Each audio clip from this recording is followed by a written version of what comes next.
오늘 하나님의 말씀은 시편 32편 8절 9절 단락을 보겠습니다. 시편 32편은 우리가 다시 생각을 해보면 이게 죄를 지었을 때 하나님께 참회하는 시, 고백하는 시, 회개하는 시예요. 그래서 허물의 사함을 받고 자신의 죄가 가려진 자가 복이 있다고, 여호와께 정죄를 당하지 않은 자가 복이 있다고, 그래서 시편 1편엔 하고 같이 복이 있는 자가 누군가 하는 이야기를 할 때 죄를 고백하고 하나님께 용서받은 자가 복이 있다는 거예요. 그런데 여기 보면은 내가 입을 열지 아니해서 이렇게 회개하고 고백하지 아니함으로 인해 가지고선 뼈가 쇠하고 진액이 빠져서 여름에 가뭄 마른 풀같이 된 거예요. 굉장히 힘들고 고통스럽게 해서 시간이 지날 때 이제 내 허물을 여호와께 자백하리라 이렇게 하고선 회개하고 참회했어요. 그랬더니 이제 하나님께서 나를 보호하시고 구원하여 주신 거예요. 그래서 이제 죄에서 자유롭게 된 겁니다. 그게 8절로 9절이에요. 읽어보겠습니다. 내가 네 갈 길을 가르쳐 보이고 너를 주목하여 훈계하리로다. 하나님께서 지금 말씀하시는 거예요. 그러니까 하나님의 백성에게 회개하고 하나님과 관계를 회복했어요. 이제 회개하지 않을 때는 하나님의 얼굴을 보지 못하고 하나님을 피해서 자기가 침묵하면서 자기 고집대로 사는 거예요.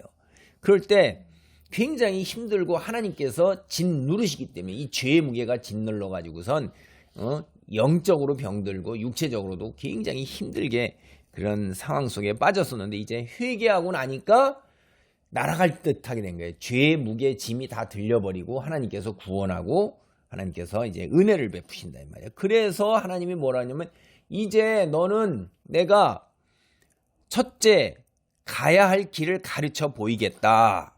두 번째 언제나 너를 지켜보겠다. 주목하겠다. 세 번째 너를 훈계하겠다 이러는 거예요. 여러분 세상의 부모는 자기 자식에 대해서 훈계를 해요. 가르친다 이 말이에요. 잘못된 것을 그냥 그 길로 가도록 내버려 두지 아니하시고 무엇이 잘못된지를 일러주고 그 다음에 어떤 길로 가야 할지를 가르쳐준다 이 말이에요. 하나님께서 우리를 그렇게 자녀로 대하시겠다는 거예요. 야, 이게 대단한 거예요. 하나님의 자녀, 하나님의 백성, 이거는 자녀로 대하시겠다 하는 게 그러니까 우리 세상에서도 그냥 내버려 두고 어떤 길로 가든지 어긋난 길로, 죄악의 길로, 잘못된 길로, 교도소 가는 길로, 죽음의 길로 가더라도 내버려 두고 아무 말 안 하고 그저 멀뚱 바라보는 건 남이라 이 말이에요. 자기 자식은 그렇게 하도록 내버려 두지 아니한다 이 말이에요. 때려서라도 생명과 구원으로 성공으로 나아가도록 하는 게 그게 부모라 이 말이에요. 하나님께서 우리를 그렇게 하신다는 거예요. 때리겠다는 겁니다. 어떻게 때렸어요? 앞에서 죄를 고백 안 하고 그러니까 진 눌러갖고 죄의 짐으로 누르고 하나님 손으로 눌러서 강압적으로 그리고 회개하기를 기다리고 계시잖아요. 그래서 이 사람이 얼른 이 시편을 지은 사람 얼른 하나님께 버티다가 그 다음에 회개하고 그리고 나서 죄에서 자유로운 삶을 살게 되는데 하나님께서 또 뭐라고 말씀하시냐면 9절에 너는 무지한 말 여기 호스예요. 호스 따각따각 달리는 말이나 노새 같이 되지 말지어다. 그것들은 제갈과 굴레로 단속하지 아니하면 너희에게 가까이 가지 아니하리로다. 하나님을 가까이 하지 않는 사람, 회개하지 않는 사람, 하나님을 믿지 않는 사람 뭐이 말이나 노새 같은 거예요. 사람이 아니에요. 짐승이에요. 짐승. 여러분 그래서 우리가 하나님을 믿는 사람만이 하나님이 인격적으로 자녀로 대하시고 하나님을 믿지 않는 사람들은 이건 짐승이라 이 말이에요. 근데 말이나 노새가 어때요? 무지하게 목이 곧아요. 고집이 엄청 세고 자기 의지가 강한 짐승이 말과 노새입니다. 정말 무지무지하게 고집 세고 의지 자기 뜻대로 그냥 그러니까 주인의 말을 듣지 아니하고 지 멋대로 하는 거란 말이에요. 이게 그래서 어떻게 해요? 이게 제갈과 굴레를 넣고 코를 꿰고 입을 꿰서 통증을 그냥 무지하게 주니까 견딜 수 없어. 너무 아파. 이래서 끄는 대로 가는 거라 이 말이에요. 그래서 이게 주인이 그냥 고통을 줘가지고 가야 할 길로 끌고 간다 이 말이에요. 여러분, 복이 있는 사람은 하나님께서 가야 할 길을 말로 가르쳐 주시고, 그리고 잘 가고 있는지를 언제나 살펴주신다 이 말이에요. 주목한다 이 말이에요. 그래서 그 잘못 가는 거다라고 말로 가르쳐 주시고, 그걸 꾸지람도 하시면서 다시 바른 길로 가도록 한단 말이에요. 이게 복 있는 사람이에요. 그런데 이 복이 없는, 지지리도 복 없는 인간들, 행복하지 못한 사람들, 불행한 사람들, 이게 뭐냐?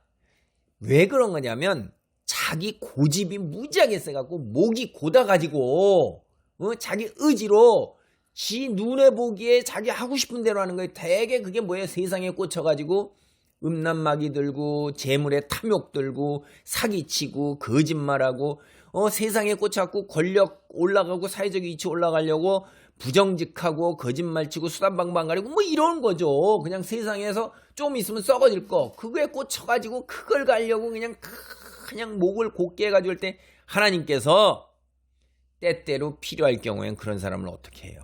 통제를 하신다 이 말이에요. 그러니까 하나님을 믿지 않는 그런 사람도 하나님께서는 때때로 짐승 같지만 그 짐승을 하나님께서 말과 재갈을 물려서 통제하실 수 있는 것입니다. 복 있는 사람과 복 없는 사람은 뭐의 차이예요? 하나님을 믿고 의지하고 하나님 자녀냐 아니면 자기 고집과 의지대로 사는 사람이냐는 그 차이예요. 기도하시겠습니다. 하나님 감사합니다. 우리가 알지도 못하면서 온 세상을 다 알고 하나님이 계신지 안 계신지 알지도 못하면서 무조건 안 계시다고 그쪽 편을 들고 믿고 고집스럽게 나가면서 세상이 전부라고 생각해서 돈과 쾌락과 아버지 하나님이여 세상 사람들의 명예를 위해서 온갖 것 다 바쳐서 삽니다. 자기가 죽은 이후에 있는 세상 영원히 있는지를 지가 어떻게 합니까? 근데 알고 없다고 확신하고 그렇게 갑니다. 아버지. 그러나 주께서 우리 눈을 열어서 하나님 말씀을 깨닫게 하시고 하나님을 바라보게 하시고 영적으로 눈이 열리고 아버지 하나님이여 정말 사람다운 삶, 영원한 삶을 사모하게 하신 것 감사합니다. 주님 믿음 갖고 하나님 앞에 설 때까지 세상과 구별된 삶의 자리를 지켜나갈 수 있도록 축복하옵소서. 권능으로 지켜주시옵소서. 어둠의 세력을 나사렛 예수의 이름으로 기도할 때 아버지 하나님이여 그들이 다 눈 녹듯 사라지도록 주여 보호하소서. 예수님의 이름으로 기도하옵나이다. 아멘.